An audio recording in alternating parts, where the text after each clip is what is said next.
Paano mo malalaman kung masamang tao yung kasama mo ngayon? Maraming mga peking tao ang makikisama sa buhay mo at gagamitin ka lang. At ang mas masakit nito, matapos ka nilang pakinabangan, iiwanan ka na nila, and worse, sisiraan ka pa nila. Nachismis mo rin daw ako sa ibang tao?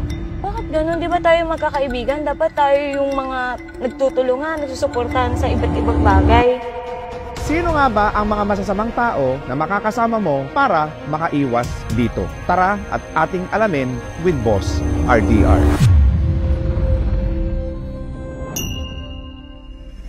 Bibigyan ko kayo ng tip para makaiwas dito sa mga masasamang taong mananamantala sa inyo. Number 1, sila lagi nagkukwento na sila lagi yung naloko at sila lagi yung naisahan. Kumbaga, tawagin natin ito as victim stories.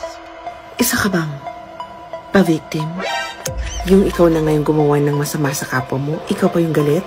Nako, magbantay ka na. Kapag ka ang laging kwento niyan, biktima siya. Or di naman kaya, lagi siyang kawawa, lagi siyang ape. Yung mga taong nagkukwento na lagi silang biktima ng mga taong nakapalibot sa kanila, bantayan nyo yan. Kasi bakit niya kailangan ikwento yung mga dating mga taong nakasama niya sa'yo, hindi mo naman tinatanong at hindi ka naman interesado, pero kwento pa rin sila ng kwento tungkol sa kasiraan ng ibang tao sa'yo. Marami na tayong experience sa mga ganyan.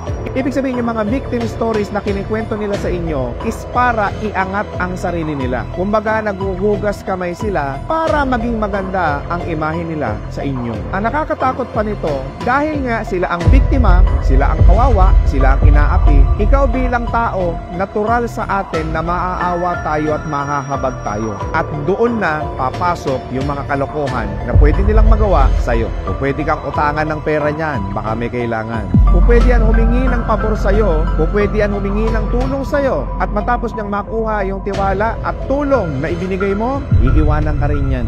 At maghahanap yan ng ibang tao na po pwede niya pang makapitan, at ikaw naman ang susunod na ikukwento niya na ng ape, ng away, ng loko sa kanya. Number 2, meron niyang mga dual personality. Sala sa init, sala sa lamig. Ibig sabihin, kapag kakaharap ka, nako, ang babait niyang mga yan. Pero iba ang maririnig mong kwento sa ibang tao. Ibig sabihin, kapag kakaharap ka, pupurihin ka niyan. Lahat ng mga magagandang salita ay sasabihin yan sa'yo. Pero kapag ka nakatalikod ka na, ang ikukwento niyan sa ibang tao is yung mga kasiraan mo. And worse, gagawa yan ng kwento para siraan ka pa niya. Ang lulupit niyang mga yan, hindi mo maintindihan kung kanino nga ba kakampi. Kaya umiwas at mag-ingat tayo sa mga doble karang tao or may dual personality. Paano natin malalaman na may dual personality? Tandaan po natin, kapag kayang tao na yan masyado nang makwento, mag-iiwas po tayo dyan. And the best way that we can do, magbantay po tayo at huwag kagad natin ibibigay yung napakamahalagang tiwala natin. Dahil baka siraan ka niyan sa ibang tao, and worse, siraan ka niyan sa mga mahal mo sa buhay. Number 3, kung walang mapapakinabang sa'yo yan, hindi sasama yan.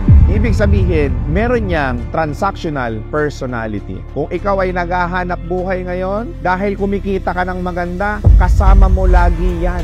Maghahanap yan ng oportunidad na po pwede niyang pasukin doon sa ginagawa mong hanap buhay ngayon. Tutulungan ka niyan, pero kaplastikan lang.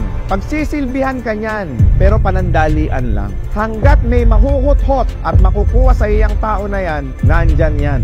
Worse, kapag ka wala nang mapapakinabang sa iyo yan, wala ka nang silbi sa kanya, lalayas at aalis na yan. Ibig sabihin, kaibigan mo yan kapag ka may pakinabang sa iyo. At kapag ka ikaw ang nangailangan in the near future, hindi mo mahahagilap yung tao na yan. Mag-iingat tayo sa mga papakisamahan natin mga tao. Lalong-lalo na kung binabagtas natin yung daan papunta sa tagumpay. Lagi nating tatandaan na yung tiwala natin napaka-importante. Kaya ibibigay lamang natin ito sa mga tamang taong makakasalamuhan natin sa buhay natin. Mag-iingat kayo sa mga plastic, sa mga doble kara, sa mga taong puro pakinabang lang ang hangad. Tandaan po natin, kung gusto natin magtagumpay, hindi natin kailangan pakisamahan lahat ng tao. Bagkos, papakisamahan natin yung mga taong may same level ng thinking, may same level ng mindset, at may same level ng pangarap kagaya mo. Muli, maraming salamat and God bless sa inyong lahat.